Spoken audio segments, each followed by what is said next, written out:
So everybody you walk into, everybody you bump into, or like, what's next? Would you get into NIT, IIT? All these things. You go, you step out of your home, your apartment. People are like, how's your IIT? And it's a different sort of trajectory, different ball game altogether. But the volume of people competing at this particular age is almost a lot, and very few engineering seats in those campuses. And then I just broke one day. I just broke. I like, I cannot do this. And when I was almost on the verge of, entrepreneurship is one way of, it's the best way to upskill anybody. Ship will give mindset thing. You will not even recognize yourself once you are into that. And you will see a complete better version. You are a reformed person. There is a lot of transformation. You are very frugal in a lot of things because ships can come from anywhere. You don't know what to expect, when to expect. And you have to be ready for you have to prepare for the worst and hope for the best. So there are a lot of people who hesitate. First, put that hesitations aside. They have multiple inhibitions like, okay, if I go talk to them, would they even talk to me? Or do you think I'm worthy of it? Or how would they see me? Or what do I talk? Or how would I converse with them? Do they find any value with me? Do they find me funny? They have a lot of these things. And then they don't talk. They don't go out, they don't talk. They just stop there. If you think a lot of things, you can be absolute dumbest person. Just couple of things. Ask 3 questions. Who are you? What are you doing? How are you finding this event so far? What do you think? Why are you here? 5 questions, enough. You'll find everything from that.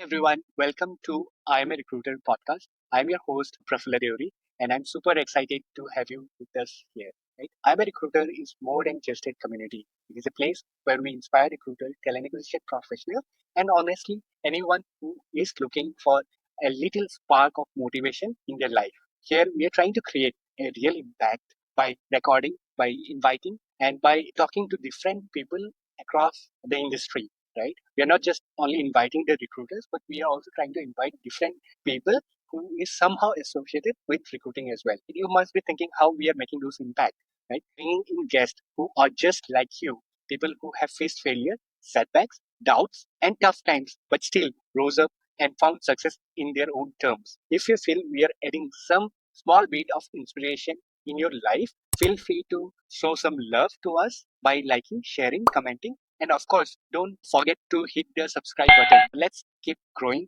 learning, and making a difference together.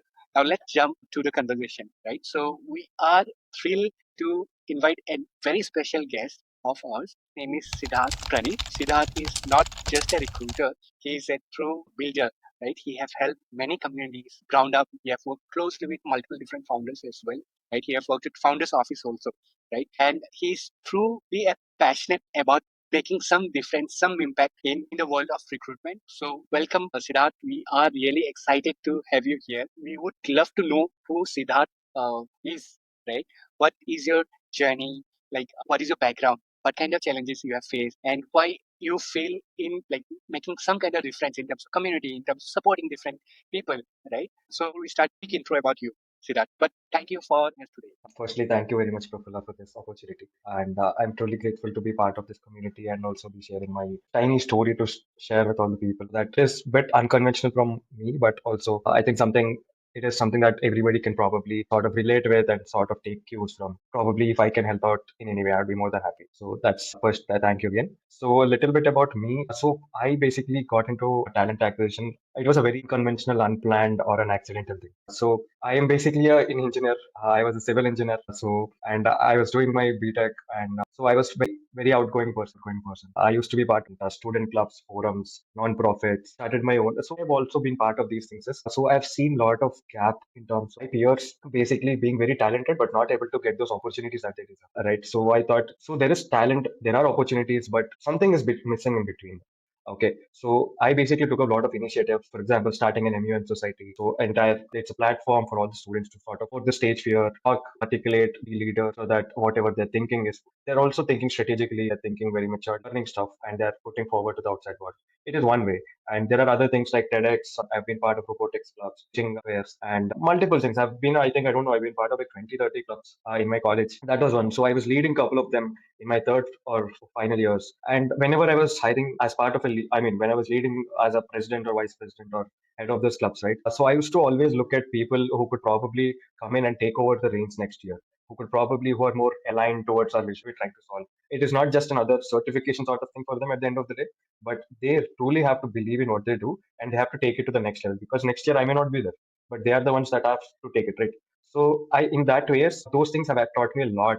I think I inculcated a lot about understanding how people are at the crux of everything. So one of the reasons why when I was building startups in edX and upskilling platforms, right? So I was one of the early members of those particular startups, like third or fourth member. And again, when you're a third or fourth member, your first challenge is to solve for the people problem. Make sure that you have people coming in and that can solve certain things for you, and you don't have to think about anything else, so that you can think of strategic goals or tasks or objectives. You and your co-founder can look at these things so that others can make sure that they take complete accountability, ownership of their own roles, and start delivering results on those. So these kind of things have actually been very helpful for me in terms of my journey. And I think one of the reasons why being at the core crux of people and upskilling, I think recently got into campus hiring, where I get to deal with both the sides and able to make some difference. So it's amazing, all my journey.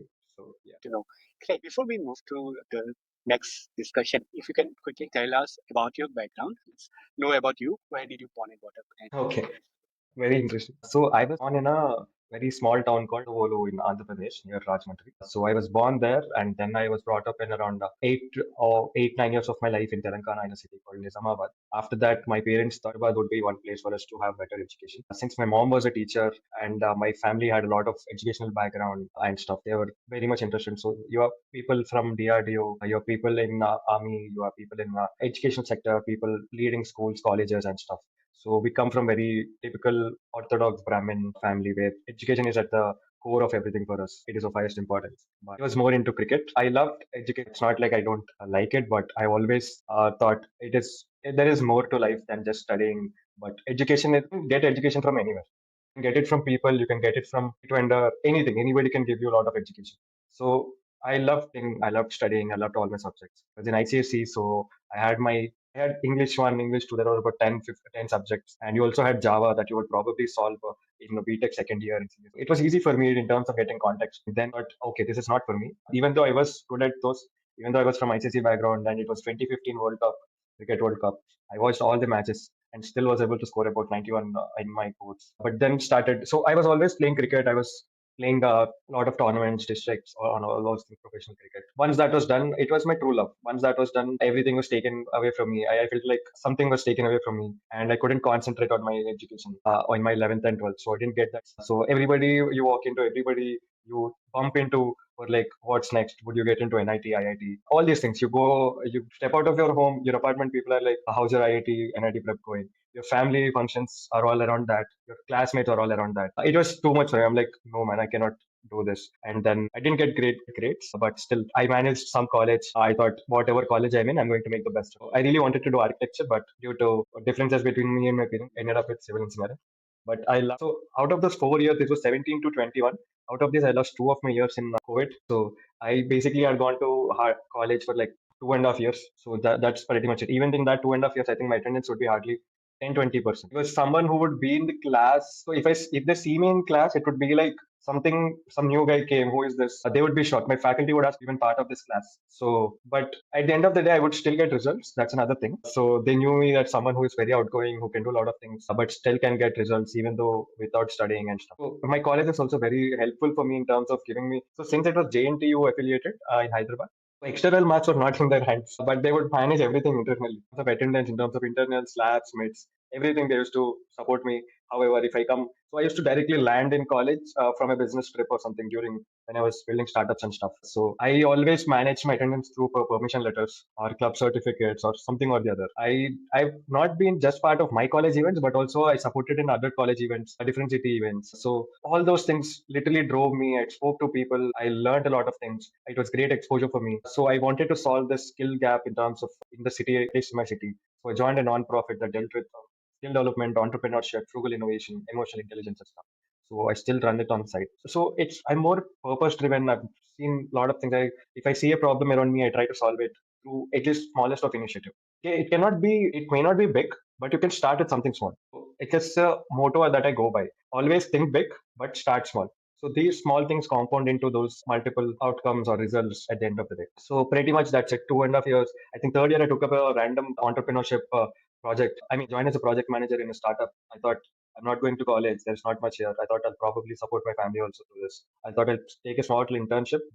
So I actually wanted to get into civil, right? So I was basically taking a lot of workshops on civil softwares and stuff, which I learned in my first year itself. I was teaching it to my department, my different people from different campuses and stuff. So I thought I'll pursue this. But then COVID came and then everything went haywire. So then I'm like, okay, I'm someone who's always proactive, who cannot stay calm or who cannot stay silent, cannot stay empty for longer time. So if you see, even up to fourth standard, I had college, I had my school. Second to fourth standard, I had schooling, abacus, I had skating, I had yoga, these things beyond my school. After 10th, I had cricket, I had some maths tuition or something. So it's just to learn. So that tutor was very good at maths. So he used to teach us all different boards also. So those in dance troops in school, all those things. I was always into multiple things beyond my curriculum or anything, right? So I thought I had to do something. I cannot sit like this. So I took up a project. But what turned out then was the investment when I joined, it was a 24 people team. Then within 1 month, our investment and one of our operations person left. And we basically got down to 3 people. So we cannot pay anyone that at that particular time. But we had to build this. So it was me, content writer and a founder. So three of us started rebuilding it from scratch again. And we built a team of 5 people. And I hired through my networks who I've worked with previously and who are interested in different parts of the country. And from there, I made sure that there are people who can take care of certain things like product development. We were also building an LMS platform, a course platform, and all these things. So I basically made sure that people were accountable for each of these things. Sales, somebody would take care. Product, somebody would take care. Content, somebody would take care. Or partnership, somebody would take care. So I would probably also take care of all these people, and we would work together in sync. We were very enthusiastic. Even though we know that we may not get paid right now, but we still gave everything to that. And we made sure that something was coming out of it. We were running three different entities under one. So it was amazing. It was beautiful experience. And after that, I joined another Singapore-based firm, which were expanding into Eurasia and Africa.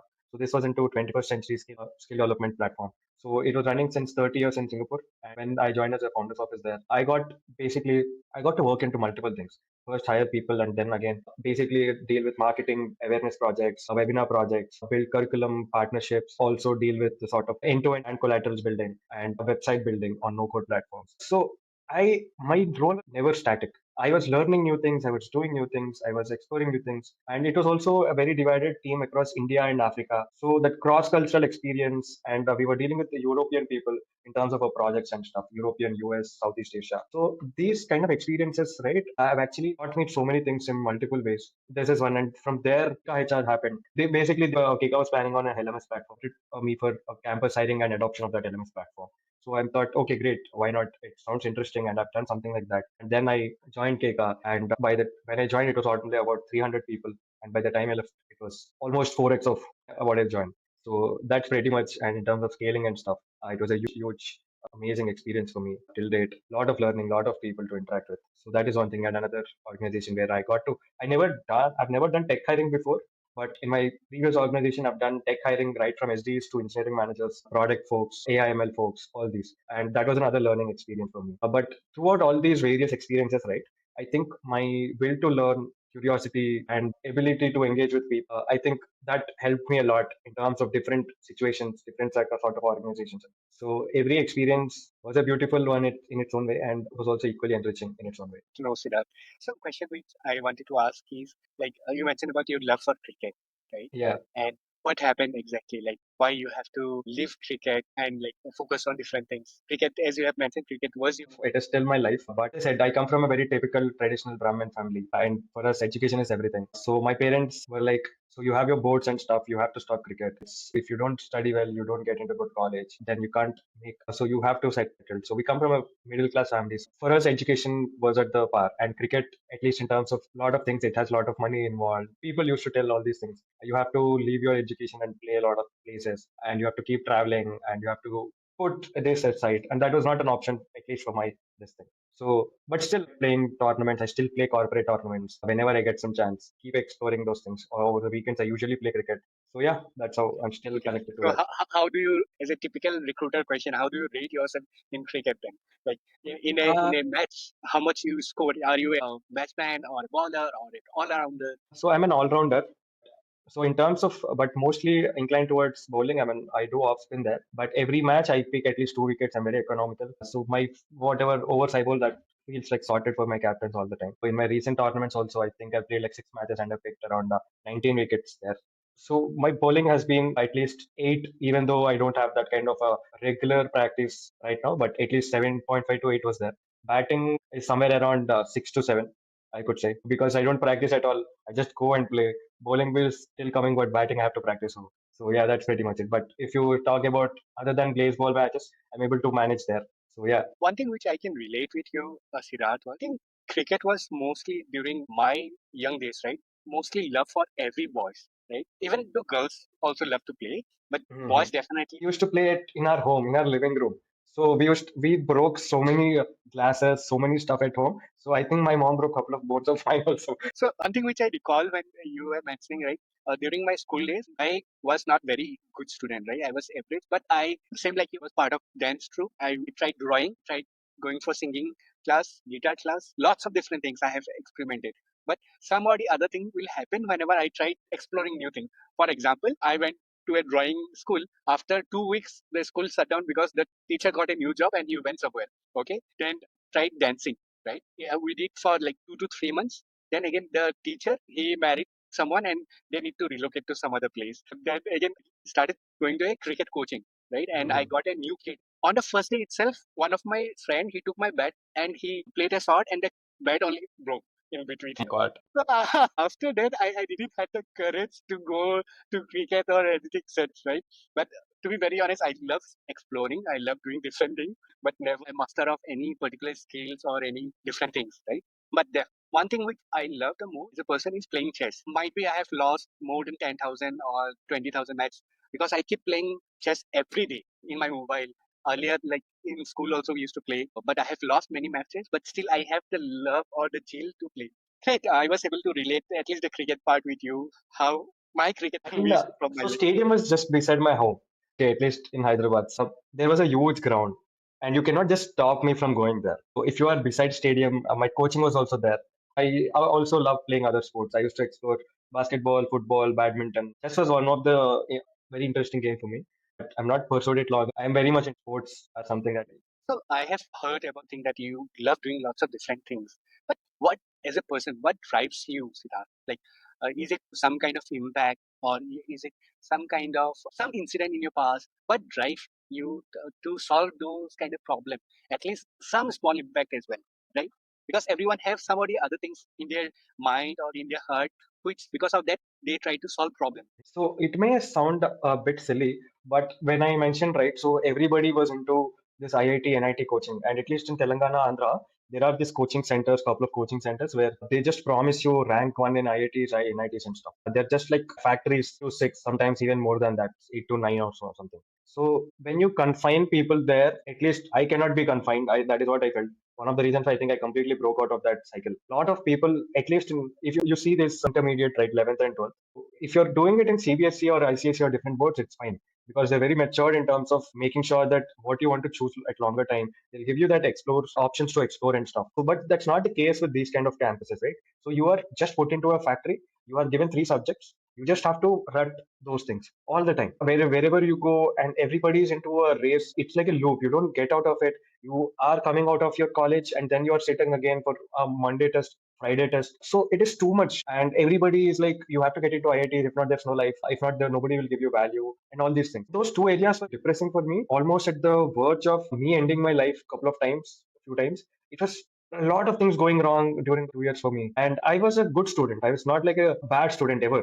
I was always in the top 10. I would not put my 100%. So maybe not in the top three, but I was always a good student. Even though I was able to change boards and stuff, still able to score Ks in all the subjects, sometimes 60, 70s also, but still when it mattered, scored my marks. So I was able to get the subject more than just memorizing those stuff, right? That did not work for me. And in those 2 years, you just had to, from ICSE to SSC board, and it's a different sort of trajectory, different ball game altogether. You have to forget everything in those 2 years, forget that you have a life, spend 20 hours. It's more like an IAS exam that you're preparing for in NIT, IITs. But the volume of people competing at this particular age is almost a lot, and very few engineering seats in those, and also in the tier one student. And then I just broke one day. I just broke. I like I cannot do this. It won't happen with me. And when I was almost on the verge of certain things, I'm like fine, this is not how it has to be. And I thought, okay, I have to make something out of myself in the next 4 years of my BTech. And I know that there are a lot of people. It's not so. For example, one job, right? It's not just opportunity for a one guy or a girl. It's an opportunity for a family to sort of take it to the next level. Somebody might be in a middle class background, lower middle class background, or dealing with certain things in life. But in those cases, one job or opportunity can actually change the lives of people, right? Lives of an entire family. So I have seen it firsthand. So I want to see that happen with multiple people. There are so many students, so many families still struggling. And one way, it's not like there are no jobs. It's just that there is no awareness. One other major problem that you see is in engineering, at least, you are not taught about different industries. You are just taught about tech. And in that tech, the things that people think are Google, Microsoft, Apple, or TCS, Accenture, and stuff. These are the only world for them. But there are different industries. You can also contribute in tech in FMCG. They also need tech.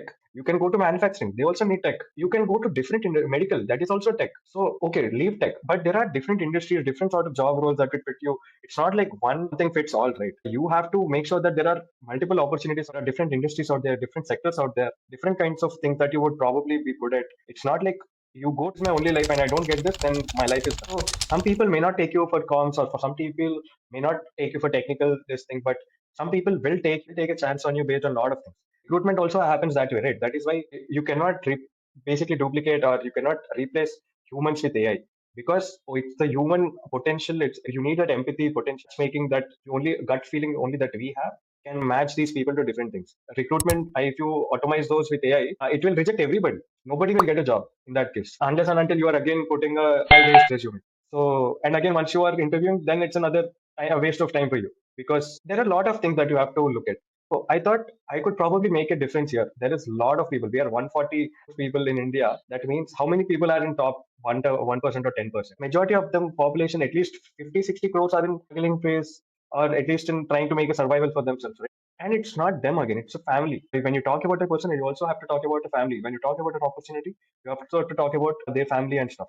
Because somebody may be dependent on them, somebody may not be, but sometimes it's a chance for them to take their life to the next level, right? So you also have to be mindful of these things. And everybody wants to make something better out of their lives, wants to go to a different lives. You don't want to stay. If you're able to make a pathway for them in any ways possible, then why not? What better satisfaction would you have while doing that? Most prestigious thing in your life.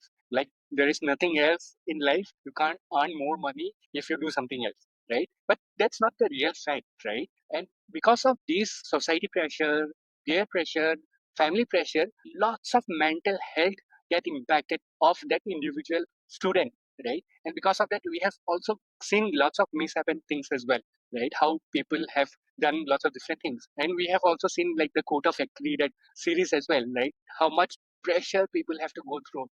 Correctly mentioned, getting a job, if someone gets job, the whole family will all from the current phase to the next phase, right?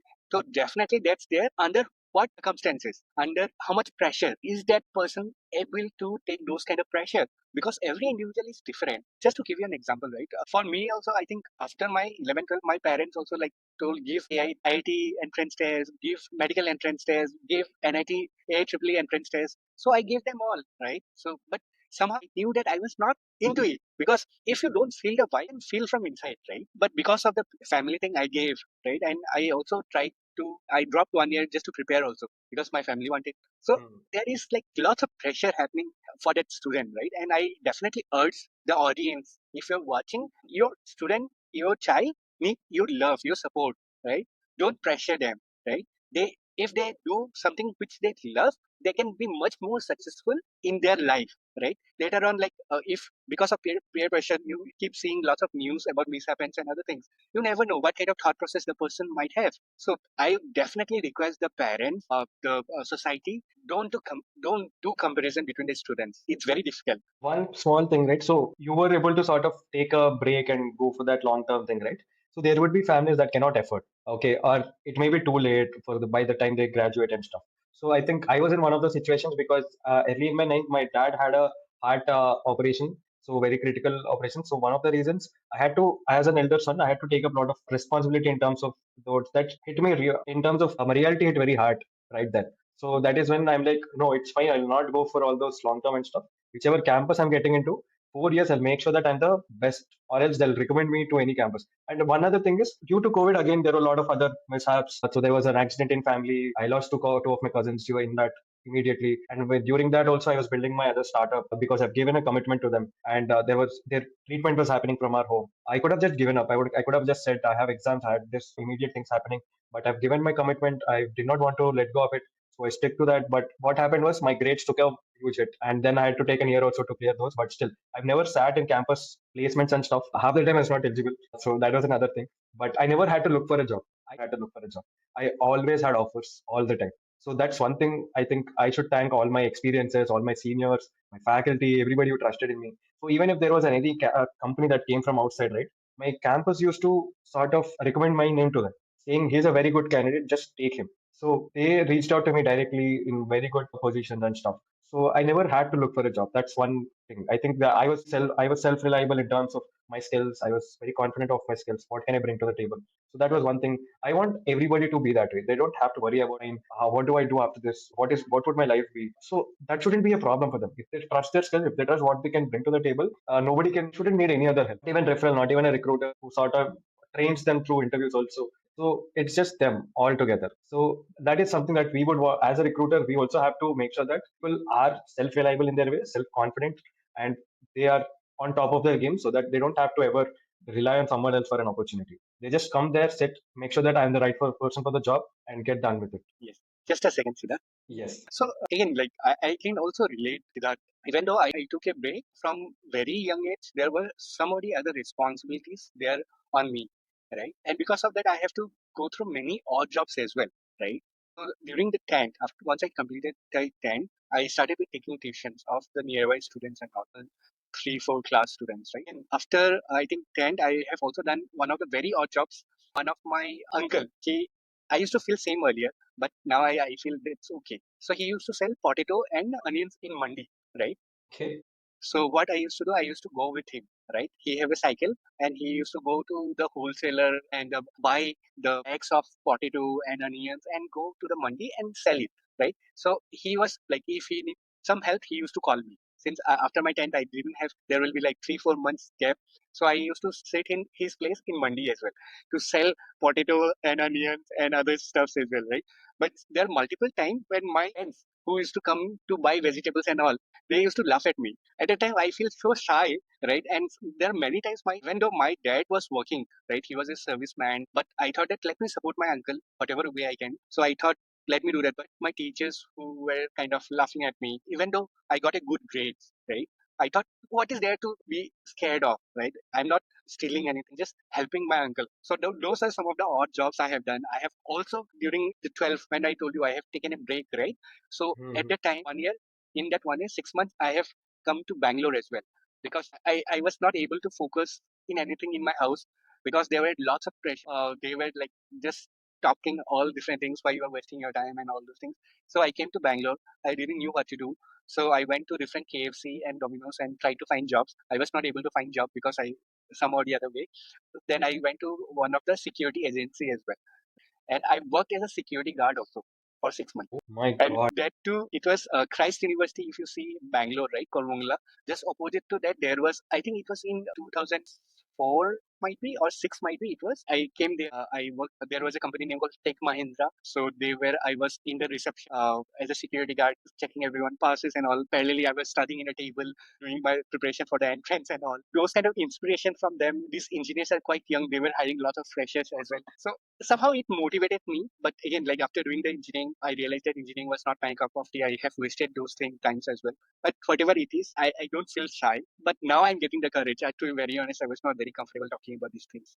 Siddharth. There are many different stories out there. We'll definitely have to catch up. I mean, I've not known these things. They're inspiring. Siddharth, thank you for bringing this side of mine. After you talking, I felt comfortable to share my story as well. So one of the things I also wanted to know from you, Siddharth, recently we have also invited 3 to 4 campus recruiter, and mostly one was same like you. He was also from Andhra. He also did civil engineering. He was not able to find job in civil side, real estate side. So because of COVID and other time, and there was another campus recruiter I invited. She was also the COVID period batch only. And during that time, she also explored lots of different things, right? He tried to do lots and lots of internship as well.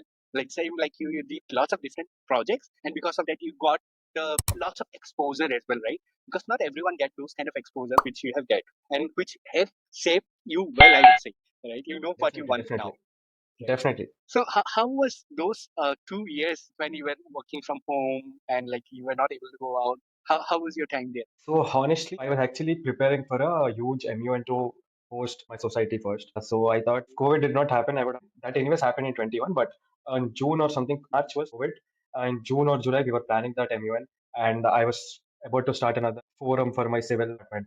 And then I was planning to get into landscape architecture, design firms, and all this stuff. So that was my plan. But then COVID came, everything went into the toss. Everything took a toss. And what happened, at least 2 to 3 months, I stopped working. Until then, I was active in terms of 8 to 6 college in the morning yoga. After 7 to 9, I used to take home tuitions also to support. So I was into different clubs, different activities. I have to go around. I have to pay a lot of bills there. I mean, like my goodies and stuff. We also have to bear from our side.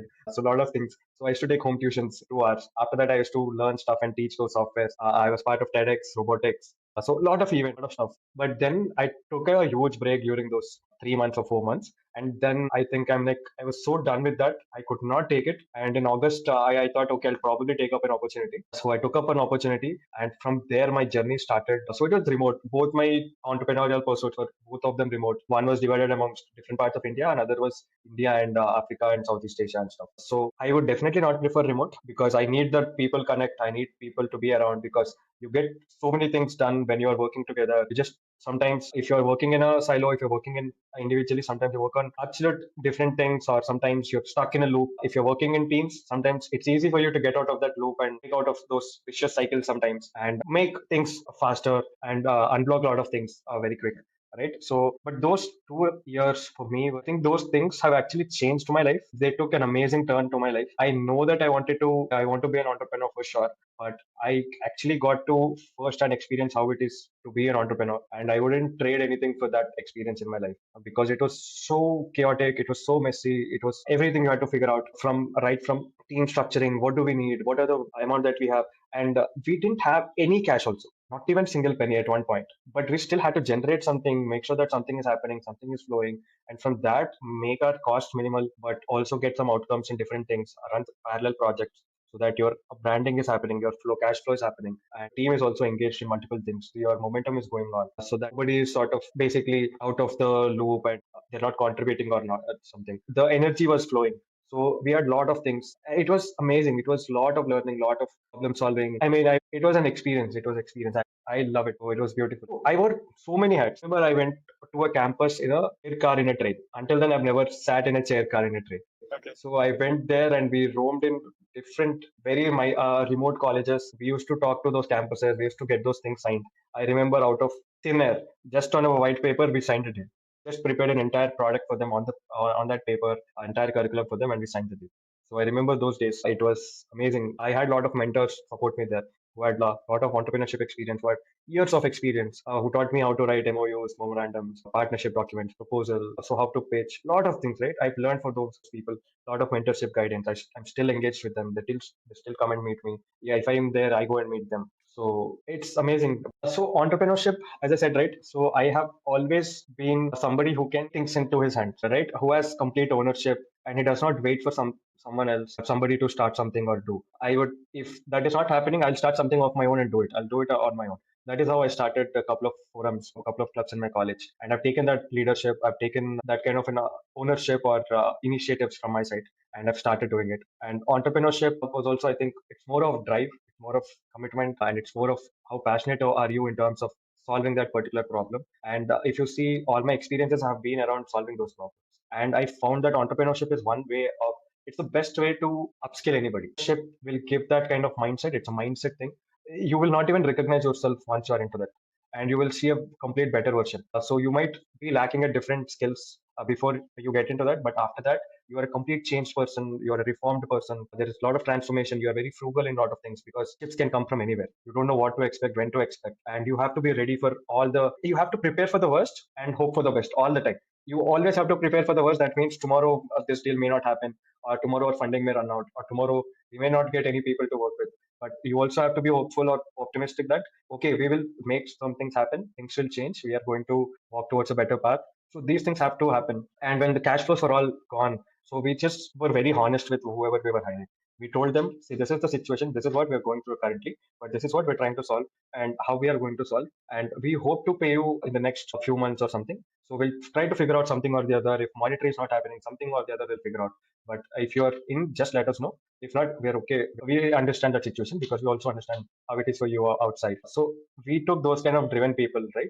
It had to be more conversational than just transactional. So if they had to learn something, I asked them, if you want to learn this, come here, learn this, implement.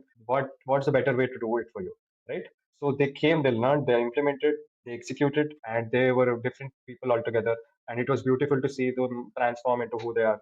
And I still get people texting they're in US or any other company. They reach out to me for a lot of things. And it was amazing. In my first organization, right, it had three things. It had a talk platform, it had a digital magazine, and we were building a school of entrepreneurship. So what we were doing, school of entrepreneurship will take time, but talk platform can run by its own. We had a lot of connects with founders, CEOs and stuff. We were basically seeking their help in terms of delivering those talks, doing a lot of FDP programs with government skill agencies and stuff, with campuses, so that our branding was happening. We were charging minimal fees for those. So our cash flows were coming, and digital platforms in terms of magazines and stuff we were running, so that our content was running on the site. So everybody were involved. There was cycle of marketing awareness.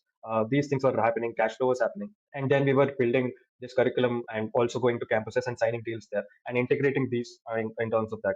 So So it was, yeah. just to break down a little bit more, because there might be lots of aspiring community also are trying to make some impact in everyone's life. For those who want to become an entrepreneur, how they can start from without having a cash flow. So these stock platforms, so usually if you see the workshops and all, can go anywhere from, it can start from 2000, 3000 and stuff. It also based on how, what kind of relationship we have with different people. And sometimes you can also charge 10,000, 20,000, 30,000 based on kind of speaker, kind of expertise. And what are you sort of delivering through those? So we used to run at least probably 10 in a year, or sometimes more, sometimes less. But so somewhere minimum of 10 to 15,000 per talk would come. So there was a lot of branding around it. There was some cash around it.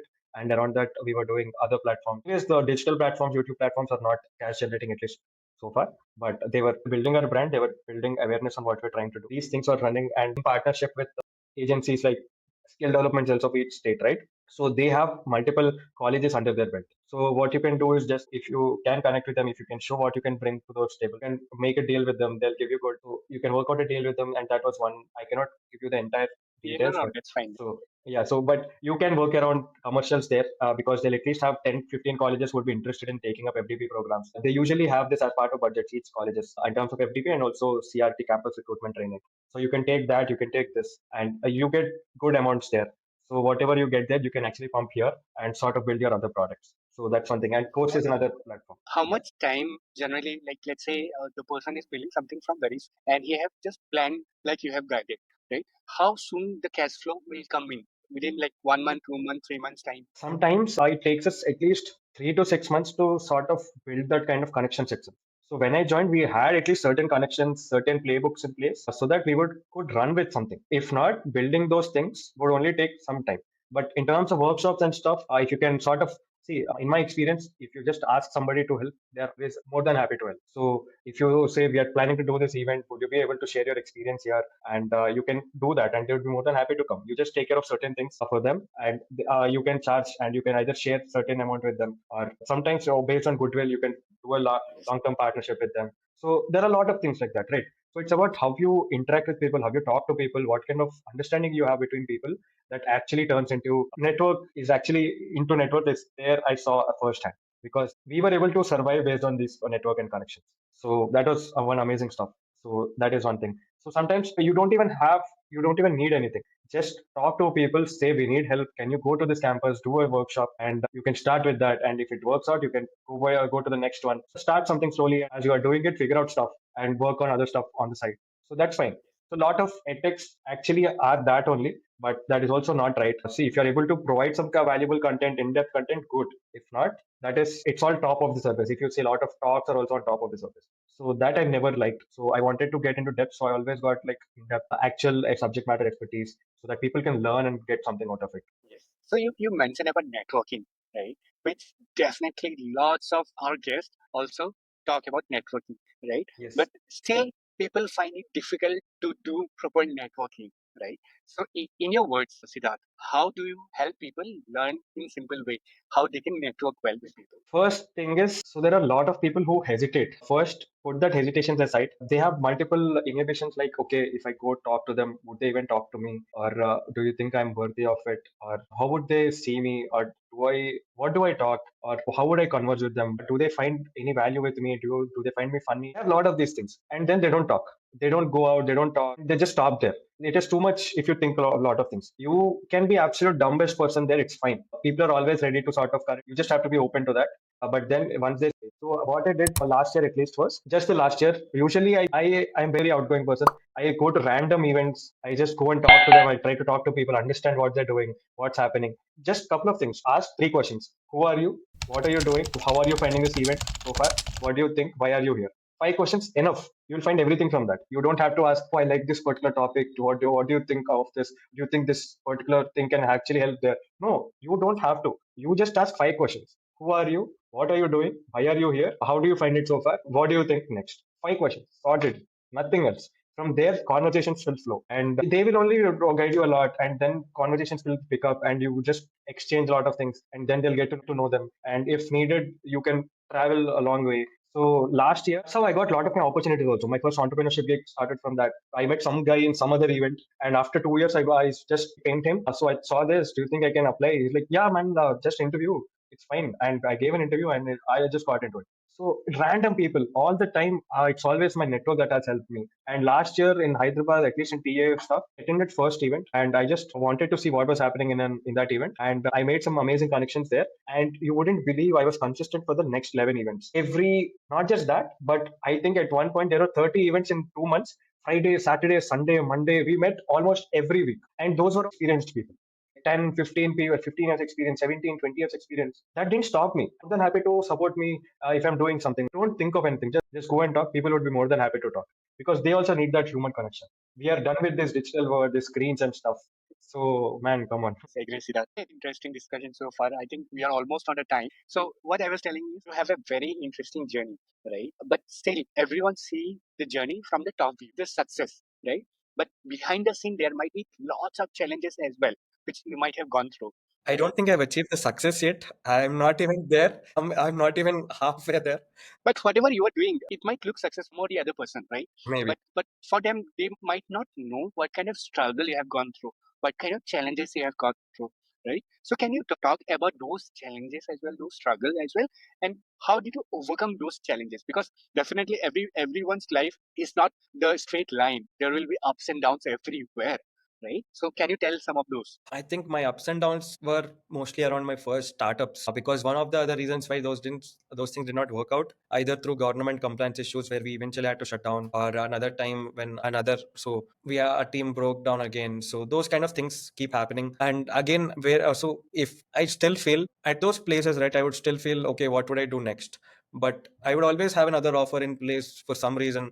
And thankfully, it's through my work, people are able to recognize me, what I can do. So I had that visibility kind of thing. I had even my partners, other people I worked with in terms of while doing those things actually offer me a lot of opportunities. But I have stuck to my company because I really wanted to make an impact here. So those were the lows. And again, starting from scratch again at Keka because I'm not from a core HR or BBA, these kind of background. So, but then again, I joined as a fresher. I was considered as a fresher then because they had a different policy because anything until 18 months was a fresher for them. So, but still, I was able to take that kind of leap. I was able to blend in very well. I was able to take that ownership so that every 6 months I was able to take that promotions and grow eventually within the growth. That was one of a kind growth trajectory that I had. And the people also recognized, thankfully, my HR heads, my managers, all the people were supported me, even my CTOs, my business heads, CS head, everybody, right? So they also sort of put in a word, this guy's doing good. He's able to understand things well. He's able to blend in well and able to deliver. Why not? So they also put in a lot of good words. So you have to have that kind of visibility. Whenever I was down, people were around who always had to ask and they supported in that way. And sometimes it also has to come from your realization. Sometimes you think a certain process or something is right for you, but it may not work for that particular organization. Then you have to unlearn a lot of things and then come back with an open mind, say, okay, this is what I did, but this is not working. I am stuck here. If somebody just gets stuck in that loop and you are never going to come out of it, and it will feel very tiring. It will feel like, okay, now I have to get out of it completely. But that's not the case also. You just have to find new perspectives, talk to people. How can you get out of it? Realize first is accept where you are right now and introspect, retrospect, and then take a call accordingly. And then I think you should be able to basically guide your way through the next steps. So mostly it's about self-realization, self-awareness. That's the major thing. And then people around you are helpful. So a lot of people, at least in Gen Z, they have this thing that don't want to ask people for help. I want to show my results. I was also that way. I had this kind of sense that, okay, I know stuff, I can do stuff. But then no, it's not. I am also very young. It's also important that I'm very young. There is too much to learn. There are too many people. Everybody can teach you something. So at one point I was booming with that confidence, overconfidence and stuff. But still, so that was there. A very brief moment. But I am also very self-aware. So one of the reasons I was able to come out of it immediately and unblock my lot of challenges and roadblockers. So in terms of professionally, I had to deal with a lot of projects all the time. Every job opportunity gave me new opportunities, new learnings, something I had to do again from scratch. In KK, campus hiring was a huge scale project. Employer branding was another project. So that was new. In my next company, I did tech hiring. That was new for me. I've not done that. Here, I'm taking care of complete campus and employer branding. I'm doing some hackathons and stuff. So these are also new for me. So it's about how you adapt to this. I think that's pretty much it. Lows would come in your job along the way, but it's part and parcel of it. Yes. One thing which I definitely appreciate you being candid is the self-awareness part, right? Because many of time what people generally, even I do, right? Sometimes we are so much engaged in some of the other things that we forget to self-evaluate Hmm. or self-analyze whether this thing is going good or bad, Yes. right?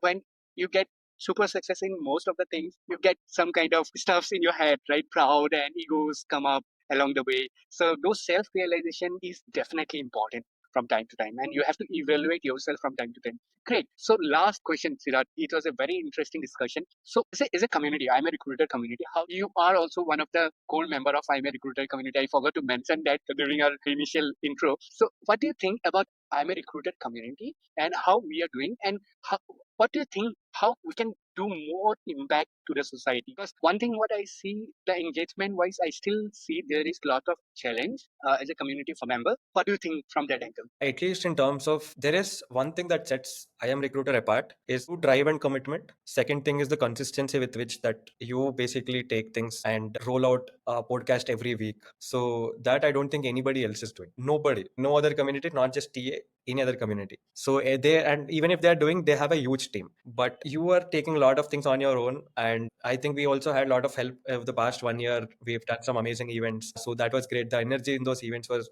absolutely amazing, and that was amazing. And I think we were also able to find those key people, right? In terms of community members also, they are very experienced, very matured, very nice people. Those things I think we can actually, you are definitely doing by involving them in all the podcast events, panels, and all those stuff. We can, consistency is what keeping us stay afloat right now. But I think, yeah, we also have to do a lot of in-person meetups, or probably like just catch-ups, random catch-ups. So those things, people can come and share the problems. That should be enough, and at least for the next 1 year. And slowly, I think all this content we could all provide playbooks for each sort of every recruitment stage. Somebody who's starting up, somebody who's in their mid career, somebody who's scaling up or going to the next stages. So different sort of playbooks, different sort of stages for people, for process, and a lot of things. Right? I think it should be the whole holy grail for TA there. If somebody thinks that if they need to learn something, they just have to come check for recruiter, whatever it is, we should be one place. So that is what I think we have to do. And yeah, pretty much. Siddharth, thanks for your vision and your kind words. So really, definitely, we will try to focus as a team, right? Yes, definitely. So, but overall, I think it was a great discussion. Started slow during this discussion, and we felt the vibe that during our discussion, how we were trying to talk the real talk, Yeah. right? And how you shared about your past life, like what kind of things you have gone through, and what drives you as a person as well, right? So, I think there are lots of things we can definitely learn from you as an audience. So, definitely, if you feel you have time, feel free to connect with Siddharth through LinkedIn. He is available. He is a campus recruiter, have run his own entrepreneur journey as well. He also go to networking. So if you want to learn lots of different things, and he is also definitely our core member. So if you want to learn lots of new things about from him, feel free to reach out. And he is a nice person to connect with and help around. Yeah. Thank you, Siddharth, for your time. And I was thinking of inviting from long time, but somebody other way I was not able to invite. So finally did our podcast. I think we'll have to do another for technical stuff. Our conversation Yeah. personal. The technical, I think we missed out a bit. Yes. Probably next time we can definitely invite you. Probably. But thanks once again, Siddharth. Thank you, Prafula.